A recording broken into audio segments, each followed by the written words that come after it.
Halo teman-teman, senang sekali bisa menyapa teman-teman semua di Instagram Live Sabda Youth. Oke, kita tentunya tidak akan sendirian. Banyak teman-temanku yang akan menemani aku malam hari ini. Jadi tetap stay tune di sini, tetap nonton sampai akhir karena nggak lama kok, nggak sampai sejam. Gak akan nguras waktu teman-teman, paling nguras kuota sedikit aja. Oke, langsung aja kita invite ya teman-teman. Semoga malam hari ini lancar. Oke, ya menunggu sebentar sejenak harusnya bisa. Nah, ya kan? Bisa. Halo. Oke, Hai. oke. Tapi ada dua yang nggak muncul nggak apa-apa lah ya. Gimana Kak Elsa? Aku bisa lihat semuanya. Aku nggak bisa lihat Kak Ray sama Kak Franz. Oh, nggak apa-apa lah daripada Oke, nanti beresiko lagi. Oke, siap. Iya, nanti daripada nggak bisa di-invite lagi malah pusing kita. Sama-sama pusing. Iya betul. Oke teman-teman. Ya, bersyukur karena kita sudah memasuki bulan Maret ya teman-teman ya kan. Dan di akhir Maret nanti kita sama-sama memperingati Hari Jumat Agung dan juga akan Paskah ya kan. So, sepanjang bulan Maret ini kita di Sabda Youth akan mengangkat tema seputar Paskah ya untuk menyambut perayaan Paskah nanti. Nah, hari ini kita akan ngebahas tentang why. Mengapa dia, ya kan? Dia Yesus tentunya. Mengapa Yesus? Penasaran kan? Stay tune sampai akhir, sampai kita selesai diskusi, karena pastinya banyak berkat juga yang akan teman-teman dapatkan, dan kita dapatkan yang berdiskusi bareng-bareng. Oke, mungkin kita langsung saja berdoa terlebih dahulu. Minta dengan kasih Kak Elsa, boleh memimpin kita dalam doa? Oke, mari kita mau berdoa.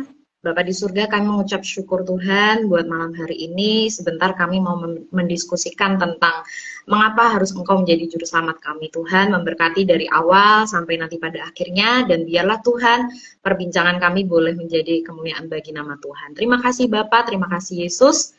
Kami menyerahkan malam ini ke dalam tangan Tuhan. Di dalam nama Tuhan Yesus kami mengucap syukur. Haleluya. Amin.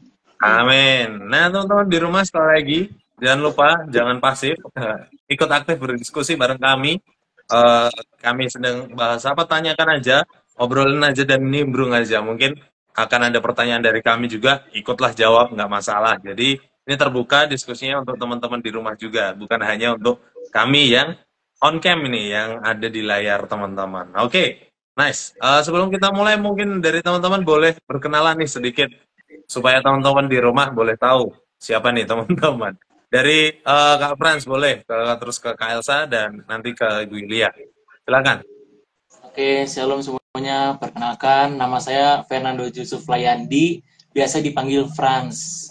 Saya kesibukan sehari-hari bekerja dan saat ini saya mengambil kuliah juga di STP Bandung, jurusan Pendidikan Agama Kristen. Saat ini saya semester 2. Mantap.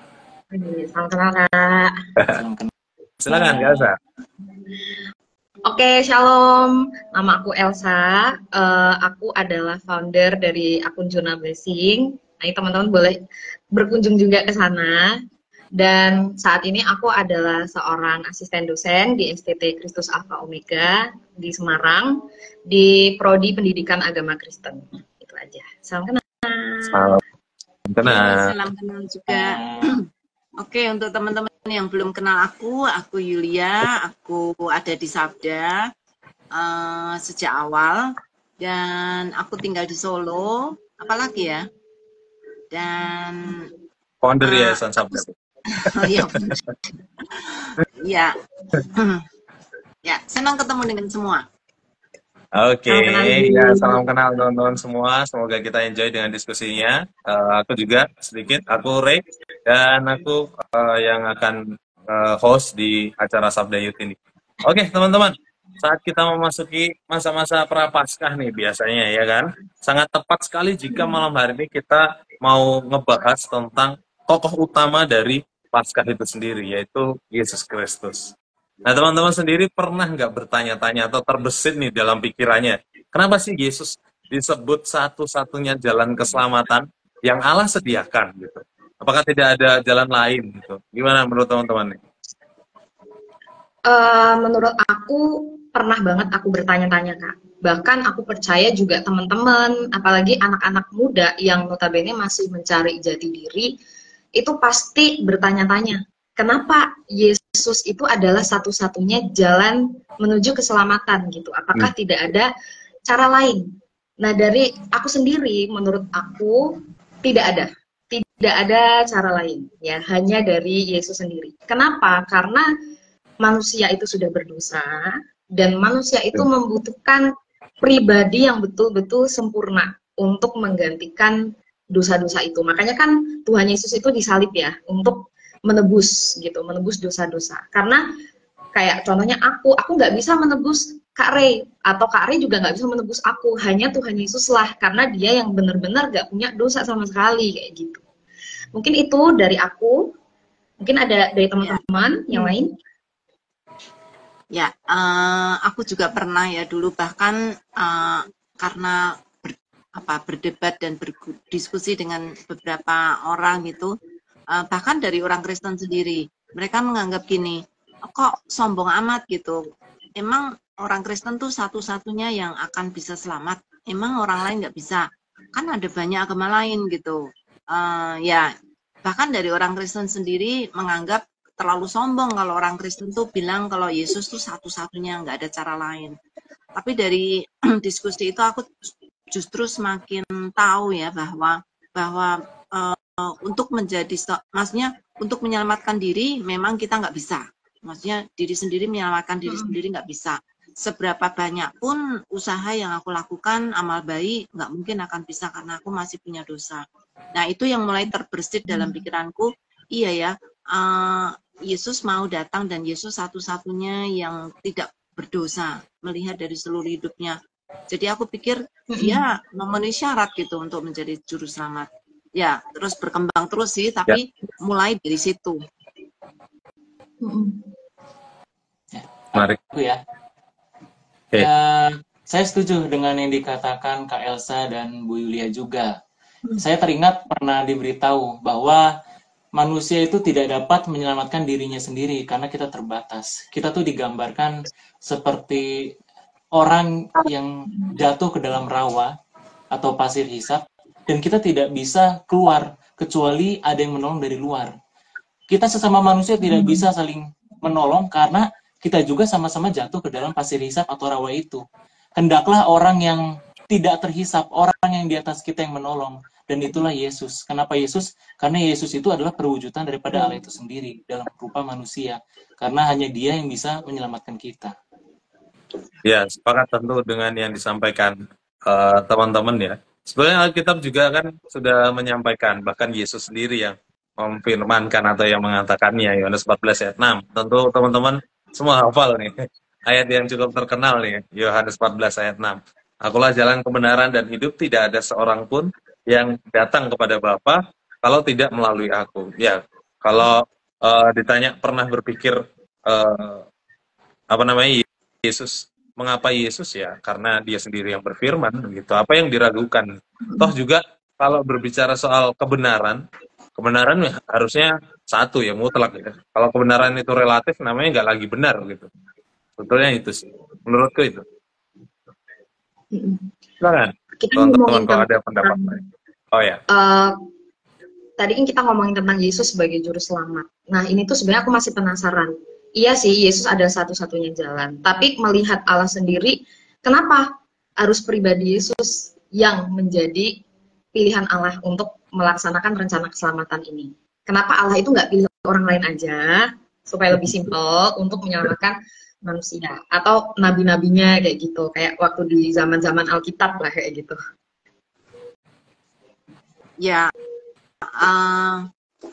ini masih ada hubungannya dengan yang tadi ya. Aku pikir kenapa Tuhan nggak milih yang lain?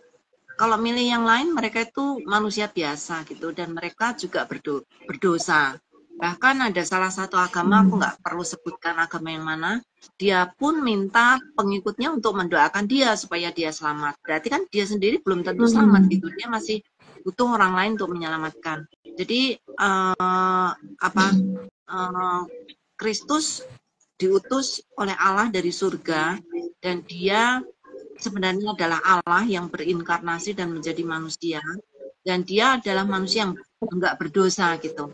Jadi kayak tadi yang Frans sempat singgung gitu ya, yang bisa menyelamatkan kita adalah orang yang di luar rawa itu. Kalau mereka sama-sama di rawa, ya nggak bisa dia menyelamatkan orang lain. Menyelamatkan dirinya sendiri pun nggak mungkin gitu. Tapi orang yang di luar rawa, baru dia bisa menyelamatkan kita. Dan Yesuslah yang ada di luar rawa itu. Ya, dialah yang bisa menyelamatkan kita. Bagi aku make sense banget sih. Ya, aku ya teman-teman. Mengapa Yesus dan mengapa harus dia gitu. Dan sebetulnya tujuan keselamatan itu kemana sih teman-teman? Tujuan kita diselamatkan atau Allah menyelamatkan kita itu tujuannya adalah supaya ada persekutuan gitu, kembali antara manusia dengan Allah. Jadi Kak Elsa sudah singgung ya, kenapa manusia juga sempat berdosa ya kan, jatuh dalam dosa, tidak bisa menyelamatkan diri. Ya kalau bicara tentang keselamatan, ya tentu tujuannya adalah bersekutu kembali dengan Allah. Dan yang tahu jalan untuk bersekutu kepada Allah, ya Allah sendiri. Ya, siapa itu? Yesus Kristus gitu. Karena Allah dan Yesus adalah satu. Tidak mungkin mereka bertentangan. Dan kalau sudah Yesus itu berasal dari tempat yang sama, yaitu surga, ya masa ada jalan lain gitu. Masa ada orang lain yang harus dipilih gitu. Ya tidak mungkin menurutku. Kalau tujuannya surga, ya kita pilih orang yang berasal dari surga juga. Itu sih. Iya, betul. Iya. Ya, aku setuju banget ya. Ya, aku ya. Betul sekali tadi yang dikatakan teman-teman. Karena memang kita semua tahu Yesus itu manusia yang tidak berdosa yang memenuhi menjadi syarat untuk juru selamat kepada kita.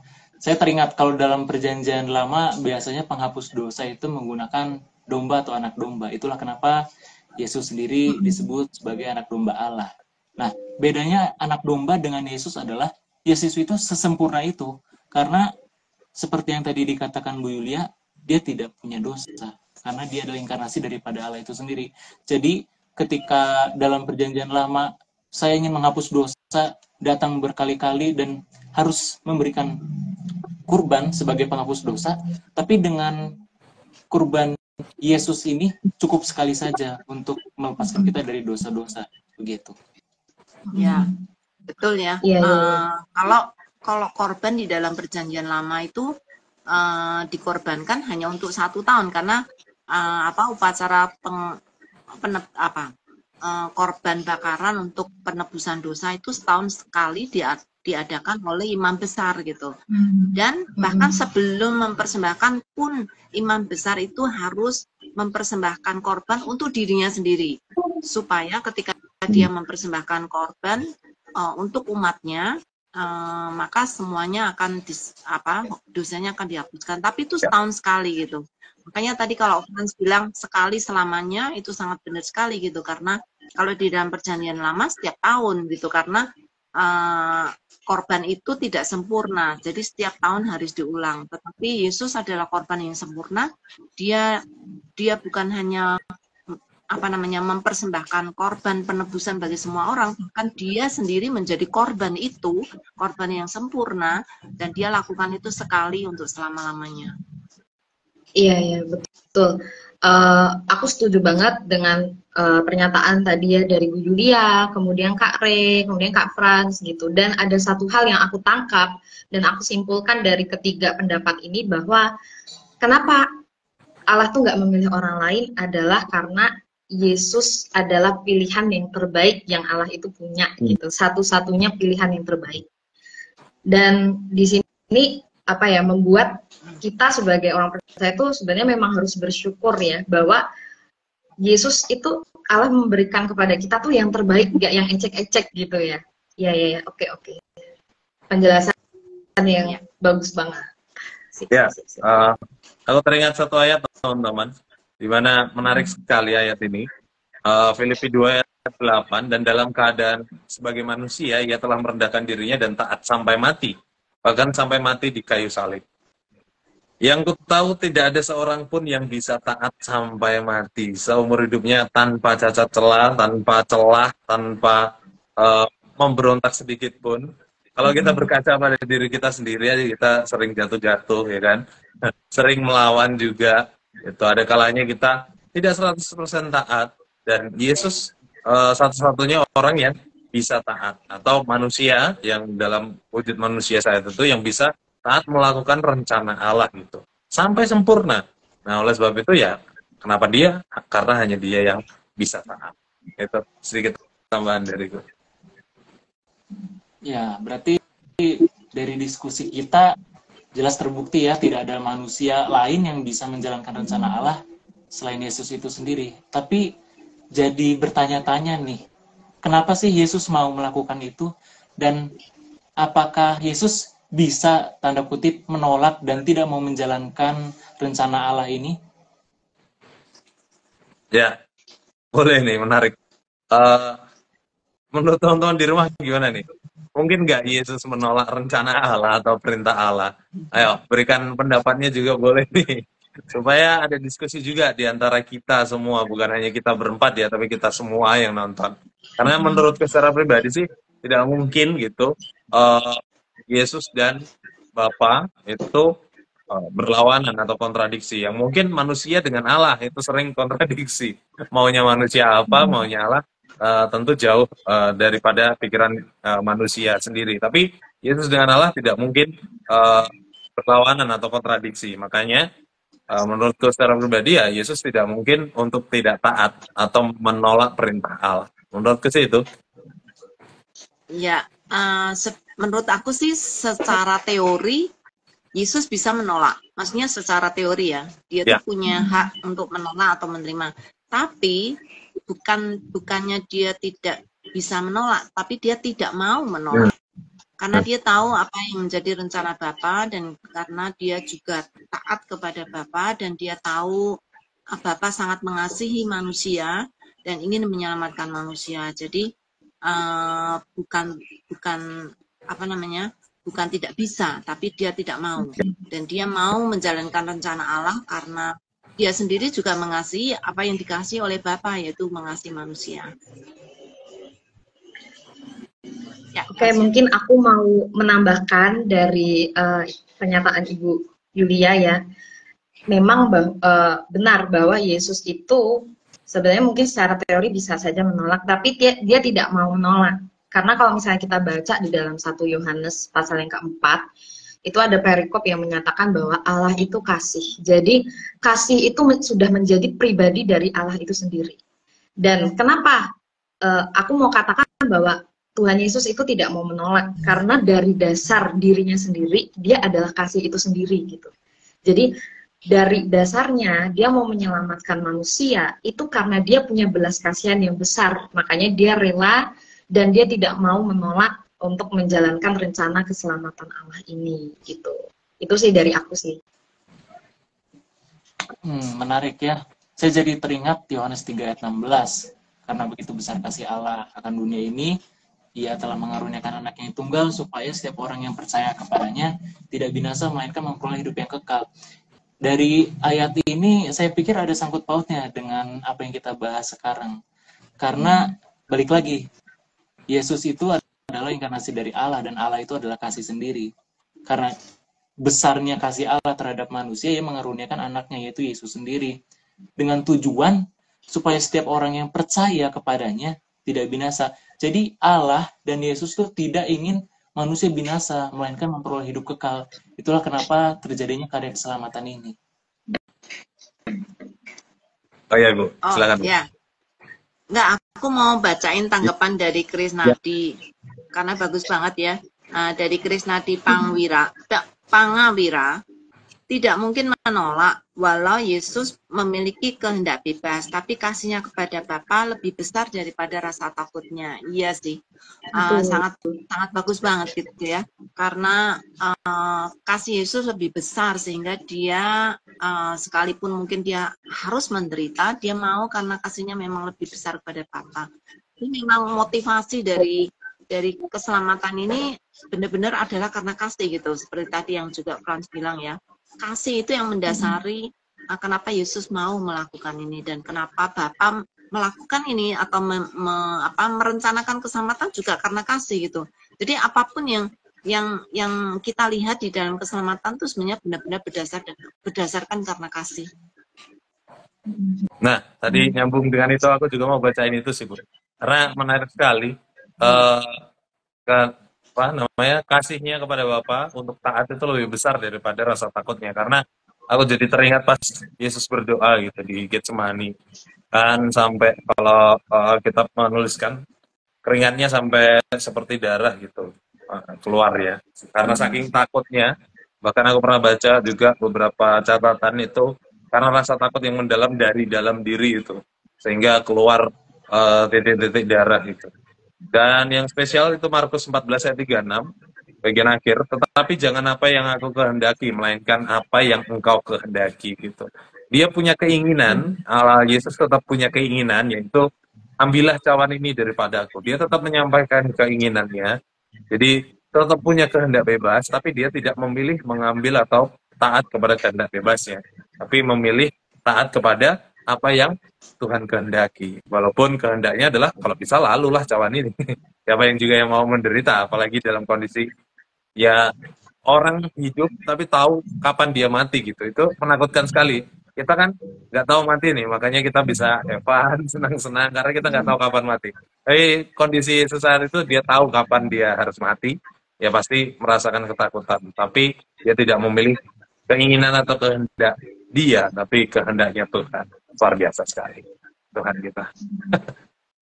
Silakan teman-teman. Kalau teman-teman di rumah ada tanggapan, ada pertanyaan juga silakan banget. Masa kami terus yang berdiskusi nih. Teman-teman di rumah ayo berdiskusi yuk. Silakan. Gimana menurut teman-teman yang lain? Ada tambahan ayat mungkin silakan juga. Ya, dulu ketika aku masih remaja gitu ya, sering memikirkan tentang hal ini juga, salah satunya banyak yang dipikirin, tapi paling tidak tentang hal ini gitu. Kenapa Yesus mau? Dan ketika melihat film, kemudian beberapa ya film Jesus lah, kemudian setelah agak besar melihat juga film The Passion of Christ gitu, benar-benar tersentuh gitu bahwa Allah tuh mau merencanakan keselamatan itu, dan itu benar-benar berdampak yang besar sekali untuk hidupku gitu. Dan karena dia maka aku tuh berubah gitu, karena dia hidupku tuh jadi berarti gitu, dan karena dia aku juga bisa mengasihi orang lain. Sebelum itu aku merasa ya hidup untuk diri sendiri, titik gitu ya. Apapun kalau aku hidup ya hidup bersenang-senang sampai selamanya gitu ya, maunya gitu. Tapi setelah kenal Yesus dan benar-benar mengerti akan pengorbanan dia, itu benar-benar hidupku tuh berubah dan melihat perspektif dan dengan cara yang sangat beda banget gitu. Nah, ya semoga teman-teman yang mendengarkan diskusi kita malam hari ini juga merenungkan ya, mengingat kembali akan kasih Tuhan yang begitu besar dalam hidup kita. Nah, saya nggak tahu apakah masih ada dari teman-teman yang masih punya keraguan dalam hati teman-teman tentang keselamatan hanya ada di dalam Yesus Kristus, dan apakah teman-teman benar-benar sudah mengenal Dia dan sungguh-sungguh menyerahkan hidup pada Dia gitu. Nah, aku nggak tahu kalau teman-teman yang di sini pengen tahu juga sih, kalian benar-benar udah yakin tentang keselamatan hanya di dalam Yesus dan sudah menerima Yesus sebagai juru selamat pribadi. Kalau misalnya masih ragu-ragu, terus setelah mendengar ini apa yang kalian lakukan? Kalau udah yakin, terus apa yang kalian lakukan? Ya, silakan. Kalau buat saya Bu Yulia ya, karena tidak ada alasan untuk meragukan, karena buat saya itu suatu hal yang sangat dahsyat, yang sangat mengagumkan bahwa Tuhan berinkarnasi menjadi manusia untuk menebus saya. Itu suatu gift, hadiah. Nah, hadiah ini tentunya kalau kita teman-teman misalnya dikasih hadiah baru jam tangan, biasanya kita akan pakainya pelan-pelan. Kita akan menjaga dengan sebaik mungkin. Beda mungkin yang dengan sudah agak lama. Nah, kalau saya pribadi akan menjaga hubungan saya dengan Tuhan, karena tentunya saya sangat menghormati dan menghargai keselamatan ini yang merupakan kasih anugerah dari Tuhan kepada saya. tentunya untuk teman-teman juga. Buat saya juga, ini tidak saya simpan sendiri. Saya ingin orang-orang di sekitar saya juga tahu tentang karya keselamatan Tuhan. Oleh karena itu mungkin dari diri saya untuk menjaga kekudusan, sering membaca firman Tuhan, berdoa, agar dapat bisa menjadi berkat, memberitakan Injil, memberitakan kabar baik kepada orang-orang di sekitar saya, Bu. Ya, jadi Friends sudah yakin ya, nggak ragu-ragu lagi. Yakin. Amin. Amin. Ya. Ya. Jadi ini aku mau baca salah satu komentar dari Deborah Wisnu. Itu dia bilang, aku jadi bertanya, why me? Siapa sih aku sampai Yesus taat untuk menderita dan mati karena dosaku? Jujur Deborah, aku juga sering bertanya-tanya, dan inilah hal yang membuat aku tuh sampai sekarang betul-betul berpegang pada Yesus. Karena dari diskusi pada malam hari ini pun, ini benar-benar meneguhkan aku bahwa, oh aku nih nggak salah pilih orang. Aku nggak salah pilih kepercayaanku, aku taruh di dalam Yesus, dan aku tidak salah memilih itu. Karena Yesus itu sudah mengasihi sampai sebegitunya. Sampai bahkan dari keluargaku sendiri, teman-temanku sendiri, itu tidak ada yang sampai berkorban, rela, bener-bener menderita. Dan aku mau bilang sama Deborah, kita harus bersyukur, dan jangan sampai ragu sampai kapanpun. Kalau ada orang yang bilang, oh Yesus begini-begini, nggak usah ragu. Tetap aja pegang janji Tuhan, pegang keselamatan dari Tuhan gitu. Nah, kalau dari aku pribadi sendiri, karena aku tidak ragu lagi untuk mengikut Tuhan, di dalam artian aku juga menaruh kepercayaanku penuh di dalam Yesus, maka ada tindakan dari aku sendiri untuk mengenal siapa sih Yesus, ada tindakan sendiri untuk mengenal pribadi Yesus ini lebih dekat lagi gitu. Itu sih dari aku. Kayaknya nggak tahu sih, tapi kayaknya menurutku ya, kita masing-masing punya pengalaman untuk sempat ragu-ragu gitu, meskipun sebelumnya sudah sempat yakin nih, tapi banyak hal yang membuat kita mungkin, loh, kok mulai ragu ya gitu, apa iya ya gitu. Bahkan sesimpel, apa iya bener Tuhan terus menyertaiku.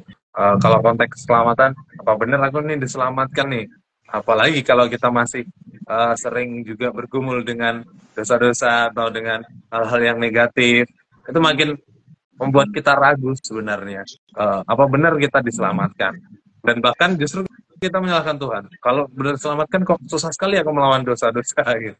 Terkadang itu muncul juga, dan itu bagian dari proses sih, teman-teman, menurutku ya.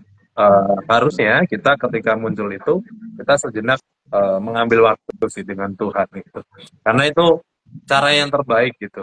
Ketika kita mulai timbul keraguan-raguan, kalau Kak Deborah Wisnu tadi berkata, why me gitu, mengapa diriku ya, memang ini waktu yang tepat untuk sejenak merenung, berefleksi diri, kan, terus mendekatkan diri kepada Tuhan, berdoa, mengambil waktu benar-benar intim pujian penyembahan dengan Tuhan, maka akan semakin mengenal dengan Tuhan, semakin mengetahui ajaran-ajarannya, dan semakin paham kalau oh ya benar-benar Yesus telah menyelamatkanku, dan keselamatan itu yang akan mengubahkan hidup kita. Itu menurutku, teman-teman. Iya, aku ingat dulu waktu remaja, aku kayaknya kalau kita ikut KKR kan selalu ada altar call ya. Siapa yang mau terima Yesus? Siapa? Aku kayaknya pernah maju 4 kali deh. Mungkin karena ragu-ragu kan. Masa sih kayaknya rasanya kayak nggak layak gitu. Terus nanti ketika dengar lagi khotbah yang menegur lagi, atau khotbah yang mengatakan bahwa Yesus mencintai kita, aduh, aku kemarin sudah melakukan ini yang membuktikan bahwa aku tuh nggak cinta Yesus bener gitu. Jadi maju lagi gitu. Memang dalam pengalaman hidup kita tuh kita selalu punya rasa ragu-ragu. Pertama memang dari diri kita. Seringkali kayak Ray bilang, kalau kita habis berbuat dosa, terus merasa nggak layak gitu. Jadi rasanya, jangan-jangan keselamatanku hilang gitu ya. Terus yang kedua juga karena intimidasi setan. Karena setan senang banget itu kalau kita ragu-ragu, kalau kita jadi nggak percaya kepada Yesus. Wah, senang banget. Itu tujuan dia menggoda manusia kan sebenarnya cuma untuk alasan itu, supaya kita nggak percaya kepada Yesus Kristus. Nah, kita harus lihat, kalau itu kita rasa tidak layak, ya kita kayak tadi Ray bilang, kita harus datang pada Tuhan lagi, kita mengaku dosa, karena di Yohanes kan di Injil Yohanes dikatakan kalau kamu mengaku dosa maka Tuhan akan setia mengampuni kita gitu ya. Jadi kita jangan ragu, dosa apapun yang pernah kita lakukan, kita bisa datang lagi kepada Tuhan dan minta pengampunan dan minta kekuatan dari Tuhan untuk kita bisa melanjutkan hidup gitu ya. Nah, kalau itu intimidasi dari setan, wah itu harus diusir, benar-benar harus ditangking gitu ya. Jangan sampai kita terbawa dengan setan. Jadi kita minta kekuatan Allah supaya Allah lah yang melindungi kita dan menjauhkan kita dari rasa ragu-ragu itu. Ya, betul. Tentu sepakat sekali dengan yang Bu Yulia sampaikan gitu. Ada memang dari diri kita sendiri, ada yang dari setan, intimidasi iblis, dan semuanya punya trik gitu, atau punya cara gitu untuk melepaskannya. Enggak serta-merta semua karena iblis, terus kita mengkambing hitamkan iblis, itu yang sering terjadi. Kalau kita jatuh, kita langsung otomatis, oh karena iblis nih, karena godaan iblis nih. Padahal ada andil kita juga karena keinginan kita sendiri yang memilih untuk jatuh dalam dosa dan segala macam. Tapi yang menarik teman-teman, menurutku juga salah satu hal yang membuat kita yakin atau bisa menolong kita untuk meyakinkan diri adalah komunitas rohani kita gitu. Seberapa banyak teman-teman punya komunitas rohani, atau punyakah teman-teman komunitas rohani? Gimana menurut teman-teman? Atau seberapa pentingnya peran komunitas rohani ini menurut teman-teman deh? Silakan. Aku ya Kak. Boleh. Kalau menurut aku ya, komunitas rohani itu penting. Kenapa? Karena kita mengenal Yesus itu nggak bisa sendiri gitu. Kita nggak bisa dengan kekuatan kita sendiri, nggak bisa dengan akal pikiran kita sendiri. Ya kita perlu namanya persekutuan. Kita juga perlu bantuan dari Yesus itu sendiri juga gitu. Tapi jangan, istilahnya gini, jangan berjalan sendirian gitu. Bagaimanapun kita tetap butuh dukungan dari orang-orang di sekitar kita. Kita juga butuh dukungan dari persekutuan-persekutuan gitu. Bahkan malam ini itu kan sebenarnya diskusi ini kan juga sangat baik ya, memberikan dampak positif buat kita, apalagi buat teman-teman yang nonton. Ini kan sama ya, kita juga saling share, teman-teman juga yang nonton juga semakin diteguhkan, semakin diberikan pengertian, dan mungkin teman-teman yang saat ini ragu menjadi lebih yakin kepada Yesus, gitu sih Kak, menurut aku. Nice. Aku ya. Ya. Ya, ini saya sharing pengalaman saya juga ketika saya waktu masih sekolah SMK. Itu tiap hari Rabu ada pelajaran agama, tiap hari Kamis ada pertemuan doa, hari Jumatnya itu ada pertemuan saya pekerja ketika pelayanan, Sabtunya itu saya ikut youth, dan Minggunya ibadah. Jadi selama seminggu itu saya kalau bahasa yang mungkin akrabnya dihajar dengan pertemuan-pertemuan ibadah kepada Tuhan. Nah, itu buat saya pribadi penting, seperti yang dikatakan Kak Elsa tadi. Kalau buat saya, jadi saya tidak ada celah untuk, wah ini kosong nih, ngapain ya?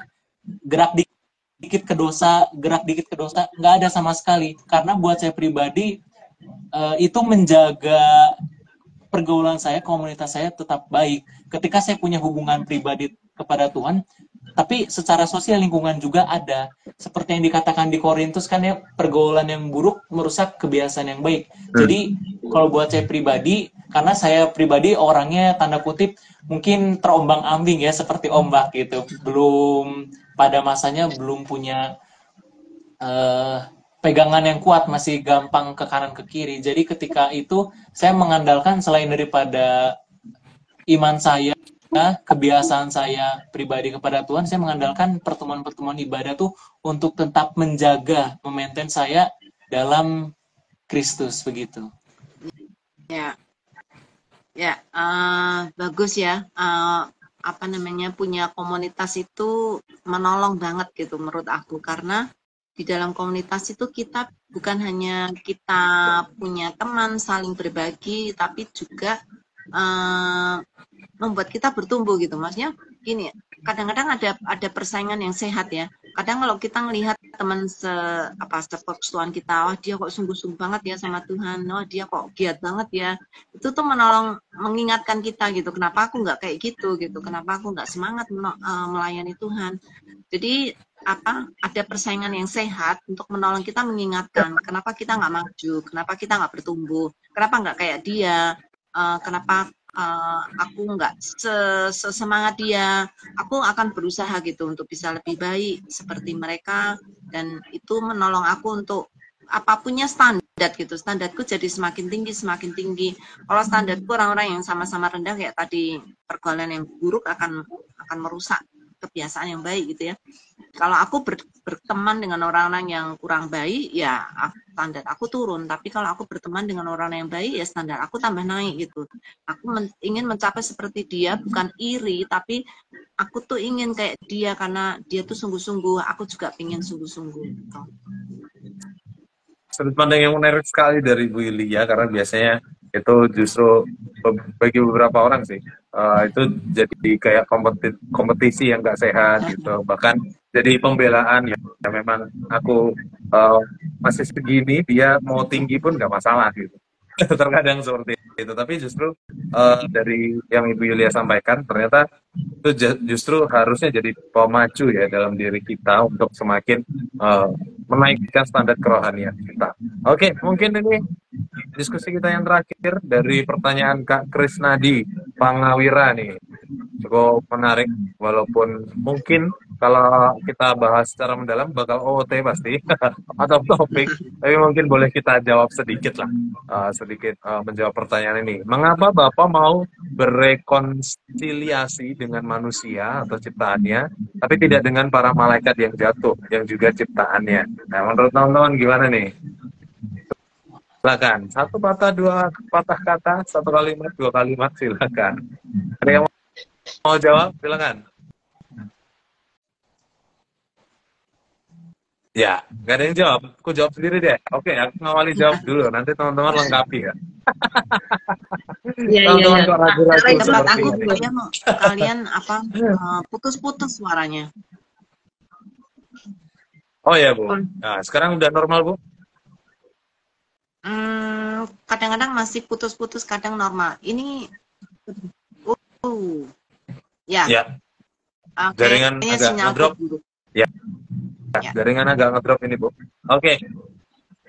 Menjawab pertanyaan dari Kak Krisnadi ya, mengapa Bapak mau berrekonsiliasi dengan manusia ya, tapi tidak dengan para malaikat yang jatuh? Jawaban sederhananya tentu kehendak Tuhan. Rahasia ilahi. Kalau bahasanya. Rahasia ilahianya Tuhan yang tahu alasan pastinya. Tapi yang aku tahu, teman-teman, manusia menjadi spesial atau sepertinya kalau dibandingkan malaikat itu berbeda, ya karena manusia diciptakan dari tangan Tuhan sendiri, dari tanah liat, bukan hanya dari ucapan. Kalau teman-teman bandingkan dengan ciptaan yang lain aja deh, ketika Allah berfirman maka jadilah itu, berfirman terang jadi terang, berfirman hewan-hewan di udara jadi juga. Tapi manusia diciptakan dari tanah, debu tanah, dan bahkan segambar dan serupa dengan Tuhan gitu, dengan Allah sendiri. Jadi ya pasti spesial. Makanya ketika manusia jatuh dalam dosa, Allah pasti punya cara untuk mengembalikan manusia pada posisinya. Itu sih menurutku. Gimana teman-teman? Silakan nih melengkapi. Aku sudah jawab belum? Aku, Kak. Oke. Oke, aku mau mendukung jawaban dari Kak Rey aja.